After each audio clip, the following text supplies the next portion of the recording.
Kwentuhan pa tayo. Okay. Sa topic, naputol si ano doon, no? Naging Jesus. Ha? Malaki yung pinagawa. Pinagawa ko? Hindi. Alam ko. Baka mamaya hindi rin nila makita. Okay, buksan natin yung ating Bible sa unang Timoteo chapter 1. O, tingnan mo ako, marunong ka maghanap ng ano? Sino pa rito o walang Bible? Sino pa rito? Ikaw? Ikaw, ano? Kailangan mo o ayaw nyo? Sabihin nyo kung ayaw nyo kasi huwag natin bibili na ako ng Bible kasi kailangan kayong kumain. Pagka ano, huwag nyo hihiyaan sa telepono kasi pagka nawala ng kuryente, nawala na yung kuryente, paano kayo magbabasa sa Bible? Okay? Si brother. Saka si brother. Okay? Okay lang yan kasi nakikita naman yung ano, importante yung mga baguhan. Si Chris at saka si Alfred. Okay? Dalawa. Si Mother, telepono na rin. Ha? Si Mother, telepono na rin. Ha? Sa inyo. Ay, bakit wala kang Bible? Ikaw. Oh, yan naman pala. Yung Bible ko. Ay, di mahanap. Okay. Sige, tulungan nyo. O, share nyo yung muna yung walang Bible. Huwag masyado mag-relate dito sa ano ipinakikita ko lang para makita nyo yung picture. Pero mas maganda may dala kayong Bible. Baka katamaran nyo na magdala ng Bible. Reminder ko lang sa inyo. Sa bawat pag-aaral natin, babasahin nyo rin yan sa bahay para na aalala. Ikaw din meron, di ba? Well, asan yung Bible mo binigay ni Reese? Tinatago? Anong ginagawa ng Bible sa bahay? Pinabasa. Bakit dito hindi babasahin? Dalhin nyo. Ha? Dalhin mo. O, tinatamad. O, ito Baka tinatamad kayo magdala o nahihiya kayo magdala ng Bible. Ha? Maliit lang yun. Maano? Malalim? Ang English? Bakit kasi tinanggap mo yung ganyang English?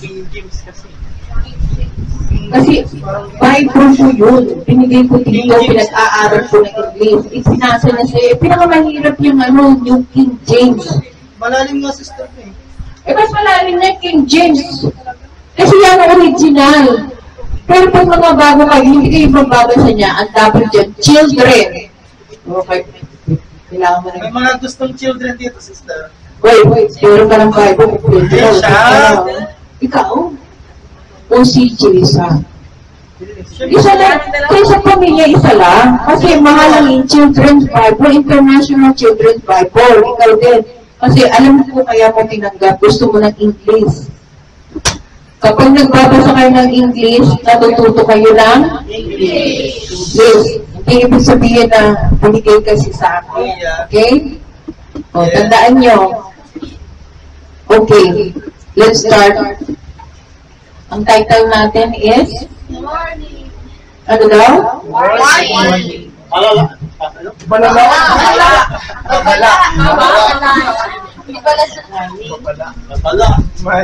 Okay, let's start. Verse 7. Tignan niyo yung Bible niyo kung tama yung sinasabi ko. Okay, verse 7. Nais nilang maging tagapagturo ng kautusan gayong hindi naman nila nauunawa ng kanilang sinasabi at ang kanilang ipinagpipilitang ituro.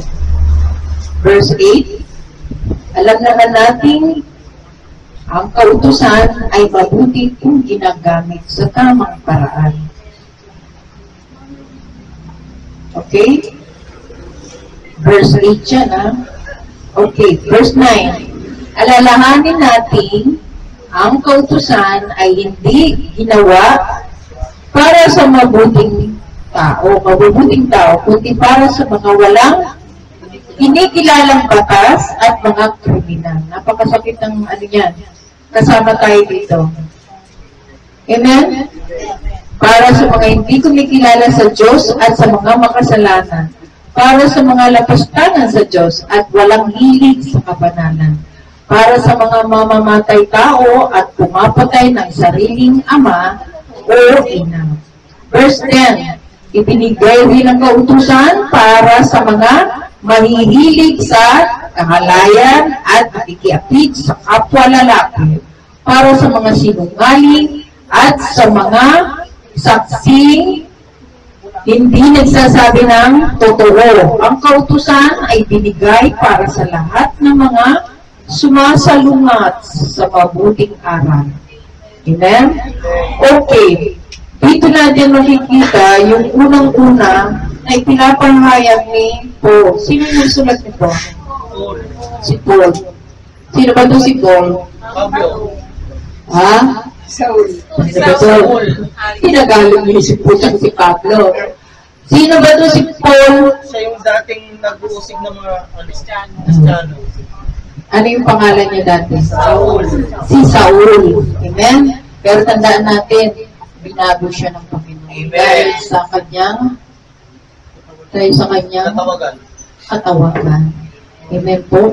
Tandaan natin, sa number 1, makikita natin na ipagpipilitan mo bang magturo? Kung halimbawa si Paul ay hindi tinawag, nandun siya sa pagiging Pariseo, sa tingin niyo, magtuturo siya ng salita ng Diyos? Pariseo siya, alam niya yung ano, mga law. Ano ba may ibig sabihin ng Pariseo? Mga pari. Pare, nagtuturo rin sila, pero iba yung kanilang tinuturo. Strategy. Amen?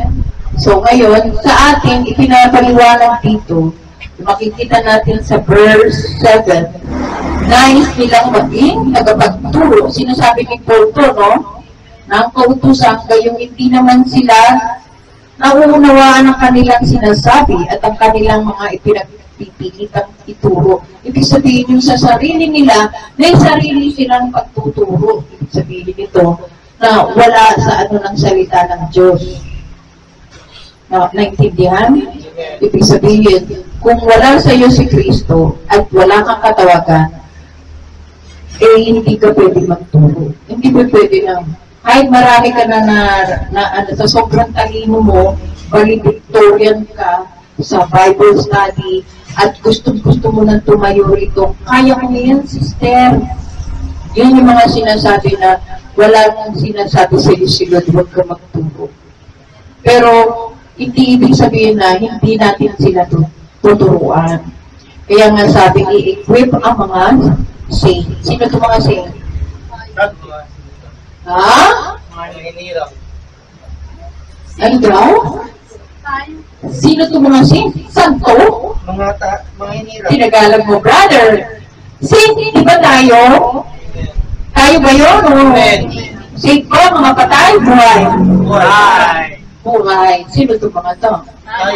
Tayo, understood. Kaya kailangan maintindihan natin itong sinasabi ni Paul na sa bawat mga Kristiyano itong mga sinasabi, ha, hindi po pwede na ipagsiksikan mo sa sobrang talino mo na ikaw na ang magtuturo sa gusto mong ituro. Amen? Yun yung sinasabi na doon sa sinasabi ni Paul na magtagapagturo ka usap, hindi nila nauunawaan. Basta turo lang siya. Marami tayong nakikitang ganyan. Bakit? Kasi sinasabi ng pastor, sige na, magturo ka na rito. Sila yung nagsasabi. Kasi sinabi nga, di ba? Make the disciple. Hindi ibig sabihin make the disciple. Pwede mo na magturo ang mga gustong magturo sa sarili niyang pagtuturo na wala naman sa salita ng Diyos. Kaya nga sabi ni Paul dito, sila mismo ay hindi nauunawaan ang kanilang sinasabi. Amen po? Ibig sabihin, hindi sila nakakapag-intindi. Naranasan nyo na ba na nagbasa ng nobela or salita ng Diyos, hindi nyo naintindihan, hindi pumapasok. Basta sinishare mo lang kasi, na-memorize mo, natandaan mo lang, pero wala sa puso mo yung sinasabi. O about the love, wala naman love ang sinasabi mo, basta love. Hindi niya naiintindihan o nauunawaan yung kanyang sinasabi doon sa sinishare niya. Amen? Okay, sa pangalanan naman sinasabi niya rito, ginagamit mo ba ang maganda, sa magandang paraan ang kautusan? Ano itong mga utusan na to? Alam naman natin ang kautusan ay mabuti kung ginagamit sa tamang paraan. What is that mean? Anong ibig sabihin nito? Minsan sinasabi natin yung ang law sa kautusan. Ano ba yung Tagalog? Kautusan, di ba law? Batas. Ha? Batas ng Bible. Pero ano yung kautusan kadalasan sinasabi pagka ginagamit sa magandang paraan? Kadalasan may mga nagsasabi na ginagamit nila yung grace. Alam niyo ba yung grace? Hindi tao to, hindi pangalan ng tao. Grace. Okay? Sinasabi nila, oh, may awa naman, may grasya naman ng Panginoon. Pwede kami niyan. Kasi sabi ni Pastor, okay lang sa amin gawin yan. May awa naman ng Diyos. Yun yung mga ginagamit nila sa mga kautusan na may grace. Pero hindi natin naiintindihan, huwag nating abusuhin na binibigay ng grasya ng Panginoon. Ang grace is iba sa paniniwala ng mga tao. Kinakailangan, pagka gusto mo nang talagang yung overflow ng ano mo, na iintindihan mo, dahil nangungusap na sa'yo ng Holy Spirit, i-share mo na yan. May katabi kang kaibigan, i-share mo na yan, pero pumuputok mo ano mo sa hiya. Pero, pag nag-overflow ka sa Holy Spirit, hindi ka mahihiya, bigla ka na lang nagsasalita. That's the power of the Holy Spirit. Yun yung sinasabi na hindi mo na kailangan ng pulpit para mag-share ng gospel. Kahit saan. Amen? Hindi ibig sabihin na, sabi sa Ten Commandments, ganyan, sa dalawang kautusan na ibinigay ng Panginoon, mali mo ang iyong kapwa, katulad ng pagmamahal mo sa iyong sarili. O paano mo gagawin yun? Di bali, mahal ko naman din naman sila, pinatawad ko naman, pero you're not actioning. You're not doing, you're not applying. Para patuloy mo sinasabi na sumusunod, pero hindi sumusunod. Amen? Yun yung sinasabi, ginagamit natin sa tamang paraan dapat, hindi yun sa maling paraan. Okay? So, number 3, para kanino ang kautusan? Okay, tingnan natin yung ng verse 9 and 10 ulit. Sa 10, 9 and 10. Okay, alalahanin natin, ang kautusan ay hindi ginawa para sa mga mabubuti, kundi para sa mga walang kinikilalang batas. Number 1, sino to? Hindi dumating si Kristo na ililigtas niya ang mga mayayaman, ang mga sa tingin nila na wala silang kasalanan. Doon ba nagpunta si Kristo? Ito'y binigay para sa kaligtasan nating buong sanlibutan. Hindi lang sa sarili ng may lamang ka. Nagbibigay ka kasi sa ligtas ka na, exempted. May naririnig kayong mga ganyan. Nasa Bible yun, di ba? Kapag malaki donation, pray mo na lang ako sa tingin nyo maliligtas kayo. Nasa ng salita ng kaligtasan doon. Hindi naman sa pagbibigay lang ng dyan Ang sinasabi dito, ang kautusan ay hindi ginawa para sa mga mabubuting tao. Meron ba, tanong ko sa inyo, meron ba dito sa buong mundo mabuting tao? Pero meron yung maamin sa mga tao na wala akong kasalanan. Tama, di ba? Bakit nga tayo, hindi pa tayo Christian, uy, wala akong kasalanan, no? Natural? Ordinary? Sinasabi lang, wala akong kasalanan niya. Siya. Hoy! Wala. Malinis ang budhi ko. Ako po, nakakatakot yung sinabi gano'n. Malinis ang budhi.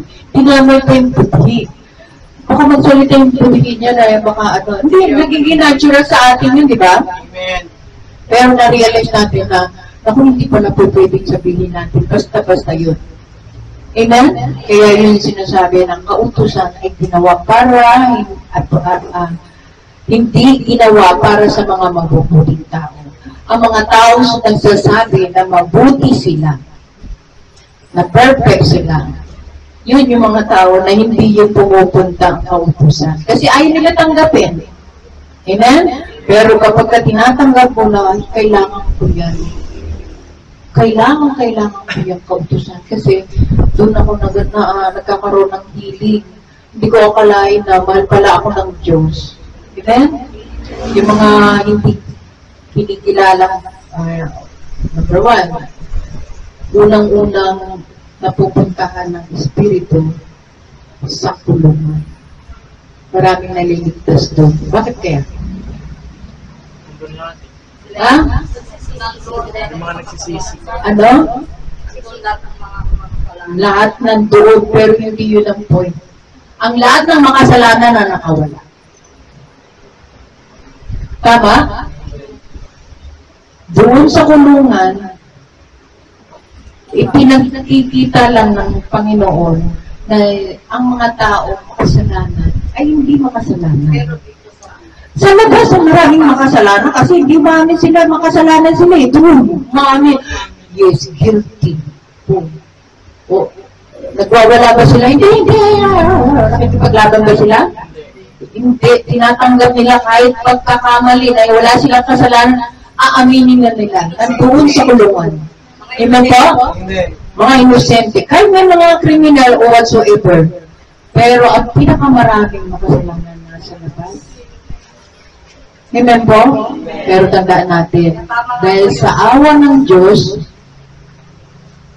ipinakakalat ang salita ng Diyos upang makita ang pagkakamali at kaunawaan na tayo ay may halaga. May halaga ba kayo? Amen. O wala?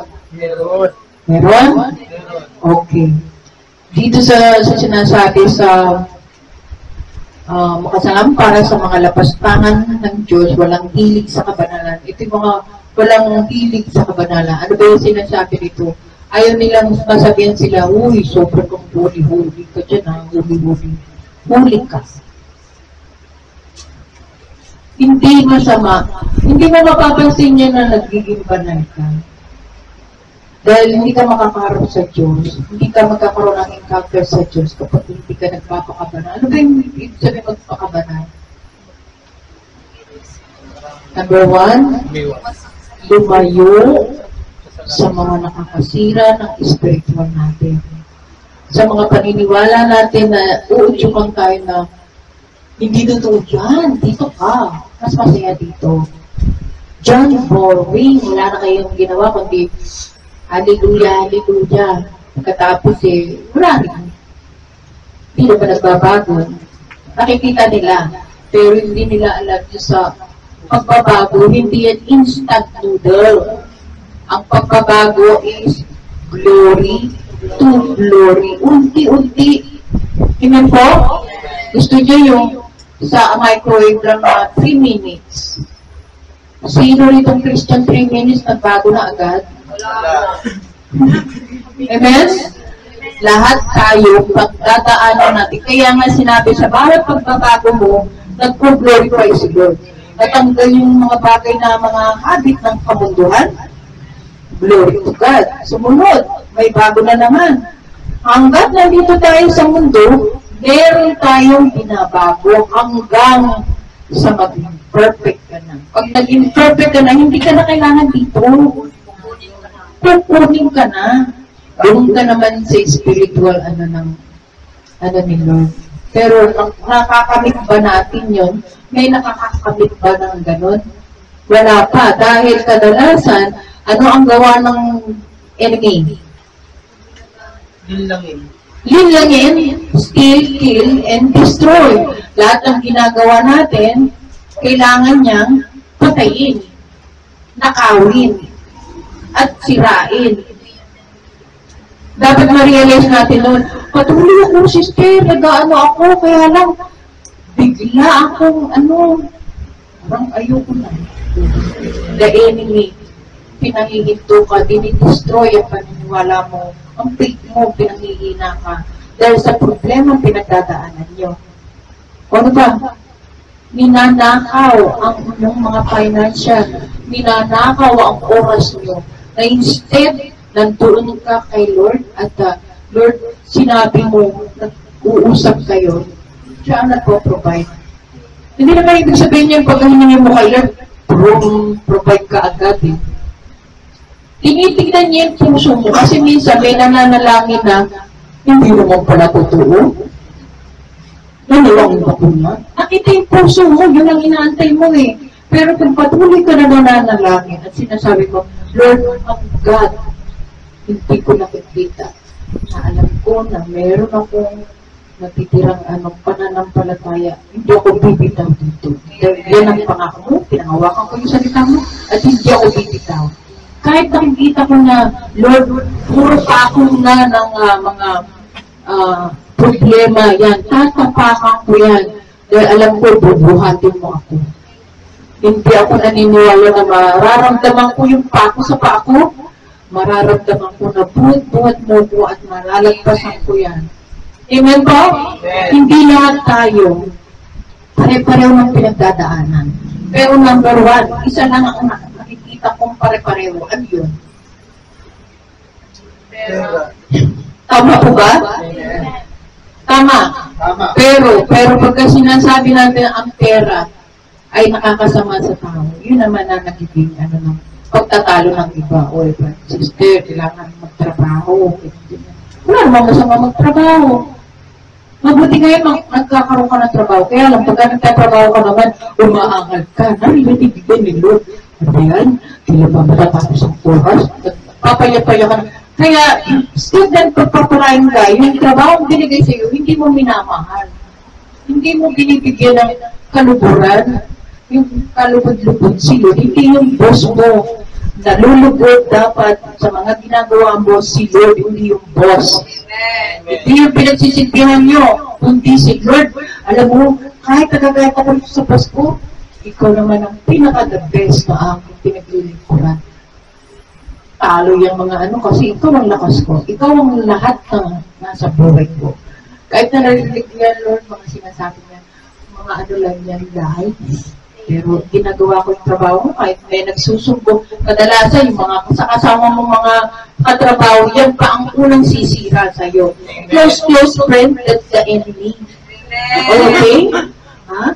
Pinakamalapit sa iyo, yun yung hindi mo napapansin, enemy mo pala. Amen? Dahil nakikita niyang masipag ka. Dahil nakikita niyang pusigido ka magtrabaho. Sisirain ka ng ganyan. Paninira. Amen?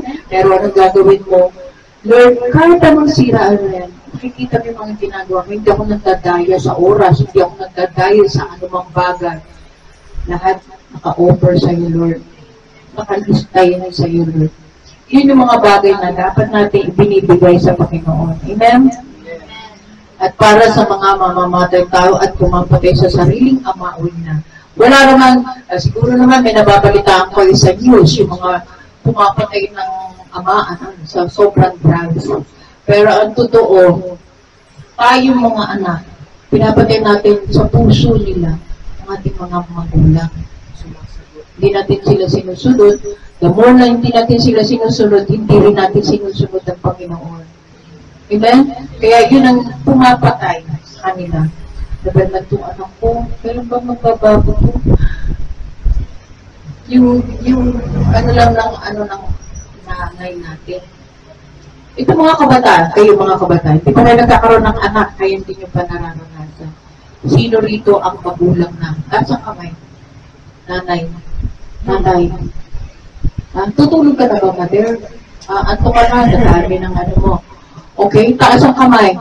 Lahat ng magulang, nararanasan nyo kung paano nyo tingnan ng mga anak. Diba? Kahit nagkakamali, naku, tulpo, puro kita. Pero maya-maya, love you, anak. Pero yung anak parang wala lang. Oo nga. Kaya nga, yun yung sinasabi ko. Kaya nga, itong mga anak, hanggat hindi nila nakikita ang paghihirap ng mga magulang. May mga estudyante sa abroad, ewan ko kung Korea or Japan. Ang sisipag ng mga magulang, pero mga estudyante, nag-spoil. Hindi spoil sa mga material na bagay. Spoil sa mga bagay na, pag sinabi ng anak, I want that. Bibila nila. Yung kahit hirap pa magulang, gagawa sila. Pero hindi alam ng mga anak, alam nila yung trabaho, pero hindi nila nakikita kung paano magtrabaho. One day, nandoon sa school, hindi nila alam, yung teacher, ipinakita lahat ng trabaho, nagtitiis yung tatay, driver, kinakain ng tinapay, ang dumi doon, nagtiiyak ng mga estudyante. So, paano kaya? Ipakita kaya sa inyo yung mga magulang nyo kung anong ginagawa. Behind the scene, hindi alam nila. Tapos kayo, yung mga anak, spoiled sa mga bagay na hindi natin naitip. Yun yung mga bagay na pumapatay. Pumapatay sa mga magulang. The same thing sa ating mga ginagawa. Ganun din si Lord kapag tinatanggihan natin ang kanyang salita. Pangaral yan salita ng Diyos. Pangaral yan, katulad ng magulang, anak, kailangan mo bumalik ng ganitong oras. Anak, pangaral yun, di ba? Amen. Ganun din si Lord. Pero pag binabaliwala nyo ang salita ng Diyos at yung mga salita at pangaral ay nire-reject nyo, sa tingin nyo anong nangyayari sa itsura ni Jesus? Hindi lang, nalulungkot, umiiyak, anak. Hindi na ako mamamatay muli. Malapit na akong dumating. Bilisan mo, gusto ko makasama ka sa kaharian. Dahil itong mundo na ito, gugunarin ko. Aalisin ko lahat ng mga darkness dito para galing ko kayo sa nararapat forever ng kasiyahan. Na lahat ng hindi ko nararanasan sa lupa, ipararanas ko sa iyo. Matigin mo, anak. Sundin mo yung salita ko. Huwag mo baliwaliin yan. Yan ang mga pangaral ko sa iyo dahil pagkatingpad mo, anak, dito pa lang yung gantimpalang hinihingi mo, ibibigay ko pa rin sa iyo. Dahil sa pag-uwi mo, anak, mas matindi ang ibibigay ko sa iyo. Magsasawa ka dun sa lahat ng gusto mong maranasan dito. Ibibigay maranasan. Paano kung hindi ka makarating sa akin? Hindi ka tumusunod sa pangaral ko. Nire-reject mo yung mga pangaral ko, mga salita ko. Paano na ngayon? Iiyak kayo kay Kristo? Lord, patawarin mo na ako, sama mo ako. Kahit sa buntot lang ako ng sasama ako sa laylayan mo. It's too late. Dahil wala kayong mahahawakan. Rapture, lahat ng singsing, kwintas, ipit ng buhok, damit, medyas, lahat ng sapnot niya natin, maiiwan dyan sa lapag. Bakit kaya? Kasi marurumi. Yes, that's not holy. Hindi tayo pwedeng pumunta sa langit na unholy because God is holy. Kaya sabi sa Bible, di ba? Blessed are those who a pure heart. So then see God. Makikita mo ang Diyos. Paano mo makikita ang Diyos kung tayo mismo hindi tayo nagiging pure heart? Iiskubahin ba natin yan ng Clorox para maging pure? Bubuhusan ba natin yan ng Clorox o kaya pinakamatinding para maging malinis? Ano ang gagamitin natin pag always repent. Go back. Go back ka, anak. Bumalik ka. Hindi ako babayad na hindi ka makakapunta sa akin. Kukulit kita. Kasi katulad ng mga magulang. Sino mga magulang dito makulit sa anak? Paulit-ulit sinasabi at dahil hindi sumusunod. Tapos ang magulang, Ito. pero ng mga anak dito na hindi sumusunod sa magulang. Taas ang kamay. Itaas ang kamay. Nahihiya dahil alam natin ano. Taas ang kamay. Nakakahiya. Pagka ano ng sarili mo yung admit, pag-admit, mag-deny pa. Nahihiya ako. O pustahan. Itaas na yung kamay nyo pagka gusto nyo ng premium. Basta tayo magtataasan kayo, gusto nyo, sister. Ay, sige, sige. Ako yun. Ako. Mga nakaawa ka. Pero pagka ano lang, ito niya. Amen po? Tandaan natin. Huwag natin ang sayahin mga salita ng Diyos dahil dito pa lang sa sinasabi ni Paul kay Timoteo na kinakailangan natin, yung mga nalalaman natin, i-share din natin. Huwag yung i-inventuhan. Walang inventong rito, kutsero.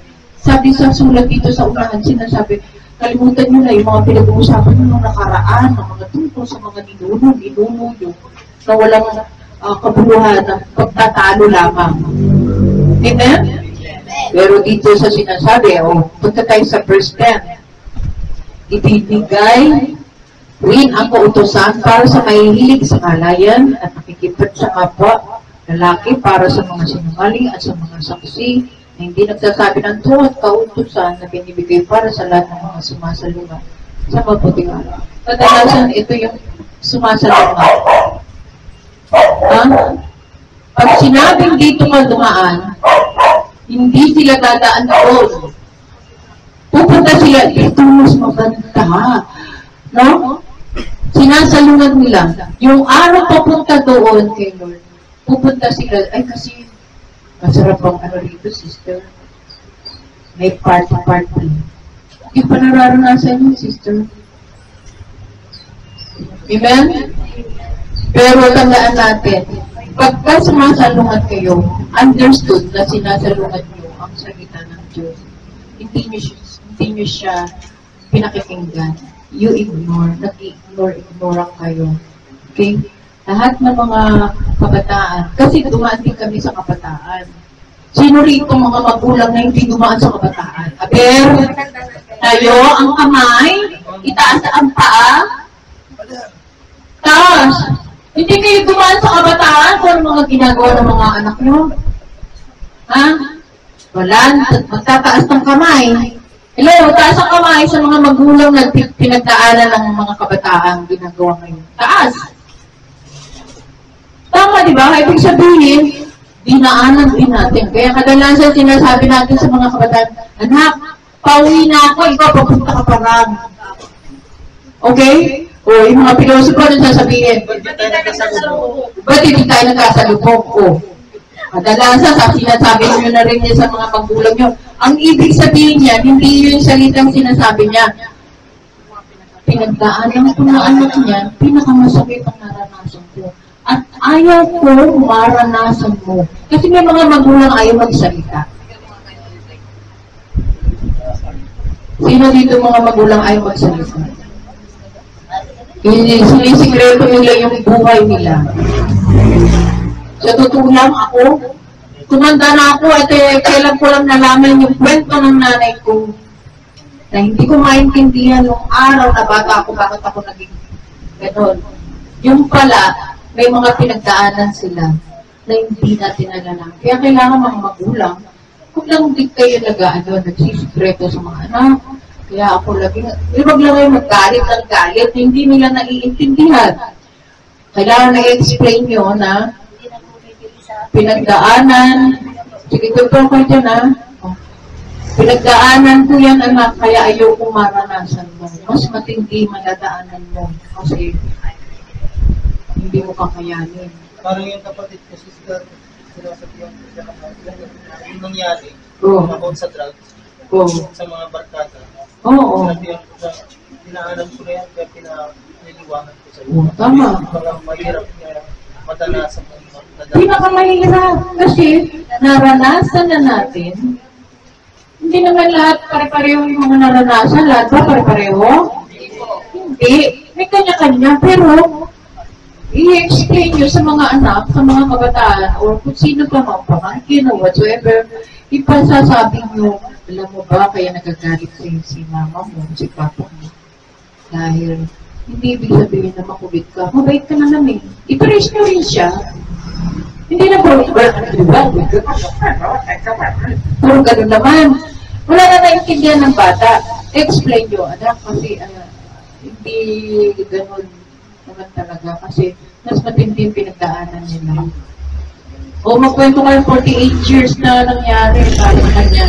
Tingnan mo kung makinig. Pinaka-importanting bagay ang decision. Ano ang kadalasang ginagawa ng mga kabataan na hindi sinusunod? Ha? Ano daw? Gawaing bahay, generally.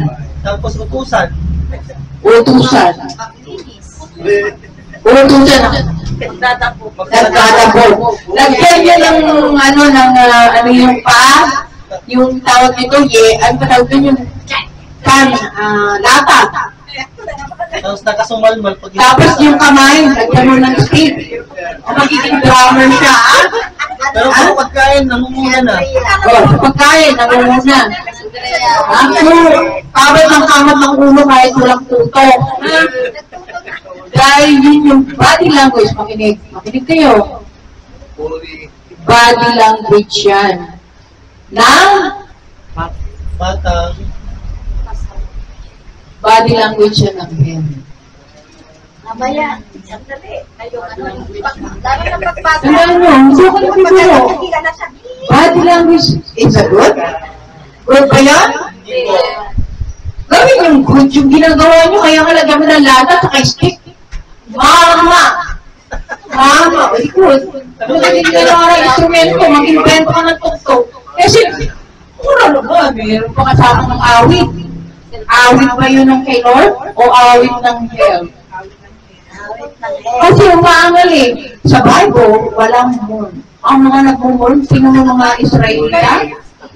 Imbis na 1 week lang nila matapupuntahan yung promised land, 40 years. At wala pang nakarating doon ng mga ninuno nila.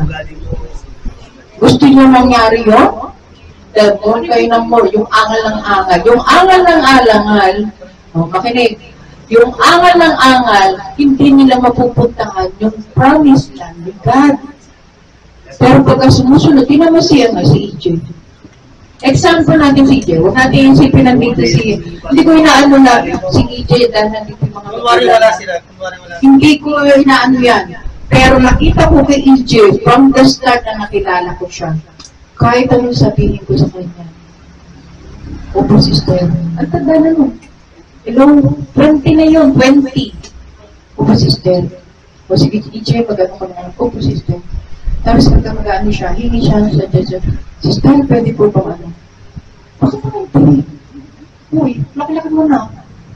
Kasi, mabuti po yung nagpapaalam. Kasi hindi yun. Kapag ganyan kayo, sa mga magulang mo, at sa mga nakakatanda sa inyo, tandaan nyo, mabilis mo matatakbo ang promised land. Hindi na kayo kailangan umikot ng 40 years bago nyo matagpuan ang promised land. Amen po? Yes. Kaya sa mga anak, ha? Makinig kayo. Din sa mga magulang. May mga magulang din kayo, alam ko. Huwag yung isipin na magulang na ako. Alam ko na ginagawa ko, hindi ko na rin papati nanay ko, mali pa rin yun. Kung ano yung ginagawa mo sa magulang mo, kailangan nakikita rin ng mga anak mo. Kasi generation to generation, yung first pinuputong natin yan. Kung ang mga magulang nyo hindi pa nananampalataya kay Kristo, ikaw ang magsisimula ng panibagong generation na ipakikita mo sa mga magulang mo na yun ang ginagawa sa tamang daan. Ito mo yung mali ko, siya na mismo nagtanggal ng scapular niya sa at mga antik-antik niya. Alisin mo nga yun. Alisin mo nga yun. Pati yung mga ano na grocery. Matalang anting-anting niya yun. Ibig sabihin, nanggagaling sa iyong faith, sa paniniwala mo, na ipakikita mo sa mga kasamahan mo, sa anak mo, kung ano yung ginagawa mo. Hindi yun ikaw ang nagsisimula, tapos nakikita ng mga anak mo, kaya hindi ka sinusunod. At ganun din ang mga anak, hello, hindi po ginagawa ni mama yon, ni papa, gagayahin nyo na. Alam nyo ang salita. Okay. Pinagalitan ko rin ng binutusan mo. Sino? Yung binutusan mo si EJ mo. Si EJ. Okay. Yung pagbigay ng panit. Ay, oo. Napakagandang testimony ni Sister. Binutusan ni Sister na bumili ng panit. Sa dito pa ito. Dito pa yung pagdisalan na. Itong church na. Tapos pinabawasan ko ng isa. Makinig kayo, magandang testimony niya. Pinabawasan ko ng isa ayaw ni EJ. Sabi niya, hindi alam ni Sister. Paano kayo pagtitiwalaan ng malaking bagay kung sa maliit na bagay? Hindi niya paalam. Nakita niyo? Pero, I mean to say, Totoo yun. Kaya, I mean to say, nakatalikod na si EJ. I mean to say, kailangan yung gawin yun kung talaga gusto nyo marating agad yung promised land. Ano yung promised land na to? Ito yung mga pangarap nyo na gusto nyo marating. Hindi naman instant na mararating mo yung promised land eh. Kung hindi ka mag-aaral, kung hindi ka alam nga naman, nag-aaral ka, isulat mo ako mag-exam ako, ilagay mo na yung sagot. Naghirap ka ba doon? Sino naghirap? Yung taga-sulat at saka yung nag-ano? Kailangan pinaghihirapan yun kasi lahat ng ginagawa natin ay pagpapala sa Panginoon. Amen? Ito mga ginagawa ng hindi naman itong kautusan, hindi naman makikiapekto sa mga kalalakihan kung mismo sila alam nila ang salita. Nakakalungkot. Nakikita ko yan na nasa Amerika ko. Ang pangalang Castro sa lugar sa San Francisco, lugar yun ng mga kababaihan at kababaihan, kalalakihan at kalalakihan. Yung lugar na yun. Kaya nakakalungkot. Pinagsabihan ako ng kapatid ko, huwag ka masyadong ipibo kasi mga tao dito is partner-partner, babae sa babae, sa lalaki sa lalaki. Baka pag may lumapit sa'yo, huwag mo na lang kausapin. Kunyari, hindi ka nakaintindi ng English. Amen? Pero hindi kasi nila alam ang salita. Nagbibingi-bingihan sila kasi nga, sarado na. Amen? Kaya itong ating mga ginagawa ni Paul, kinakailangan natin pag-aralan. Ano ba yung mga alam nyo ng masama? Bakit gagawin? Kadalasan yung iba, gusto kong maranasan. Hello? Gusto kong maranasan? Ang paghihirap? Mawala ka na ng problema. Magdadagdag ka pa ng problema. Dati-dati, freedom ka sa mga ginagawa mo at wala kang ginagawang masama. Alam natin na hindi nakakasama sa Diyos ang ginagawa mo, hindi mo talaga gagawin. Pero pagka sinabi mo, malaki na ako, at gusto kong maranasan yan, o sige, ganasin mo. Boom. Nagkaroon ng AIDS. O ngayon, ano na nangyari? Nagkaroon ng AIDS. Diba? Masisisi nyo ba ang Diyos ngayon dyan? Masisisi nyo ba ang mga pastor at mga kapatiran dyan? Sino ang masisisi mo? Sarili, kasi gusto mong maranasan eh. Kaya na sinasabi ang kautusan, no? Para sa mga maihilig sa kahalayan at nakikiapit sa kapwa lalaki. Para sa mga sinungaling, hello? At sa mga saksing hindi nagsasabi ng totoo. Kabilang tayo dyan dati. Amen. Huwag natin i-deny, pero nakakatakot na magsabi. Ayoko, Lord. Kasi sabi nila sabi mo sa salita mo, Satan is the father of a liar. Gusto nyo kabilang kayo ito maging father mo ulit siya? Hindi po. Yan ang number 1 ng katakutan natin. Ay, hindi, ayoko niyan. Matagal na ako, kailangan sasabihin ko, totoo. Hindi pwede.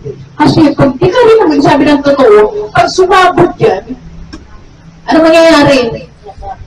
Sasabot. Wala lang at malalaman din katotohanan. Ano mangyayari? Napahiya ka palalo. Eh, bago ka sumabog, sabihin mo na, okay, ang kautusan ay binigay para sa lahat ng mga sumasalungan sa mabuting aral. Number 1 ito, yung sumasalungan, kadalasan, arrogante. Kadalasan, pag sinabi nila na ang kaligtasan ay naka Kristo. Siya ang daan, at ang katotohanan, at ang buhay, na walang hanggan, diba? At ang buhay. May mga sumasagot dyan na paano naging daan si Kristo?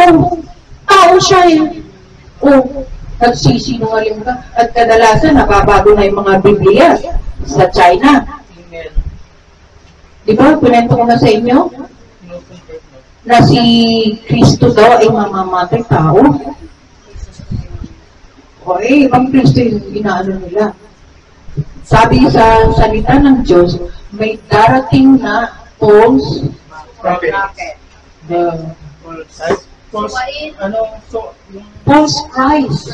The Messiah, pag dyan, andun si Messiah sa lugar ng Egyptian. Andun dyan, tandaan nyo, na kung talagang nagbabasa kayo ng Bible, si Kristo pag pumalik, hindi siya magiging mahirap, hindi siya magiging mag-isa, hindi siya tatapak sa lupa. Sa alapaap lang siya para makita ng buong sanlibutan na siya ay King of Kings and Lord of Lords, at kasama niya ang kanyang mga anghel at ang kanyang mga lingkod nasa likod niya, na dati-dati nasa siya ng cross. Ang mga angels sa kalangitan naka-ready na isang salita lang ni Kristo, bumaba kayo at tulungan niyo ko. Hindi niya ginawa. Naka-ready sa kalangitan. Hindi tayo isang senyas lang ni Jesus. Nasa cross na siya, papatay na siya. Isang senyas niya lang. Naka-ready ang mga legions of angels sa kalangitan. One sign ng ni Kristo. Pero hindi niya ginawa. Pero this time, magkaroon tayo ng takot dahil pagdating niya, hindi na siya mag-isa. Hindi na siya yung gula-gula nito, King of Kings and Lord of Lords. Amen po? Alam niyo ba ibig sabihin ng King of Kings of Lord of Lords? Amen. Siya ang pinakahari ng mga hari at mga Panginoon ng mga Panginoon. Kaya kung may mga Panginoon dito sa mundo, mas Panginoon pa siya. Kung may hari dito sa mundo, mas may hari pa siya. Amen? Amen. Kaya hindi siya yung pipitsugin ng iniisip ng mga tao na, ay, yan si Kristo, wala rin. Amen? Kaya dapat, huwag natin sasalungatin. Kapag kami naririnig na kayo, ignore them. Kasi the enemy's language, language of hell. Inaano niya, tinitwist niya yung sinasabi mo, na si Jesus ang daan at ang katotohanan at ang buhay. Pag finish niya yun, hindi. At sabi, magaling sila mag-present. Amen?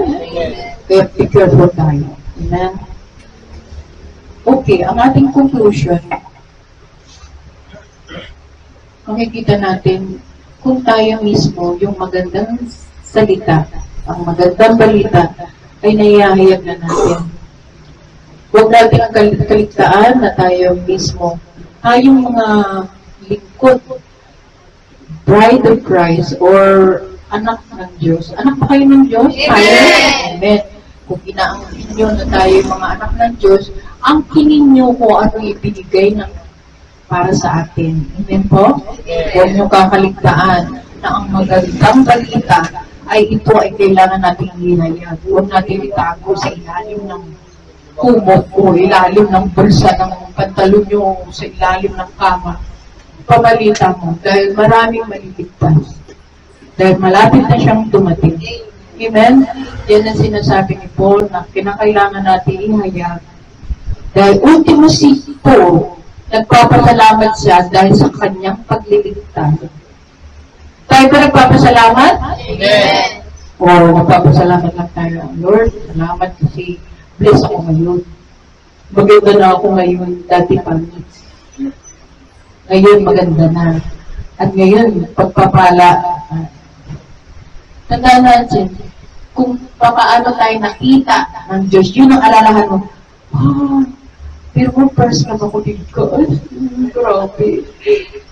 Dati-dati, tinutulong ko si Lord. Ayoko na. Dito mo gusto ko. Ito na. Nararamdaman mo na yung pag-ibig na natutuwa na ang Diyos. Huwag na tayo lumayo. Makapin natin siya maigi. Lord, salamat. Lord, ikaw ang magbibigay ng kaligtasan. Ikaw ang buhay. Ikaw ang may forever. Amen po? Okay, let's pray.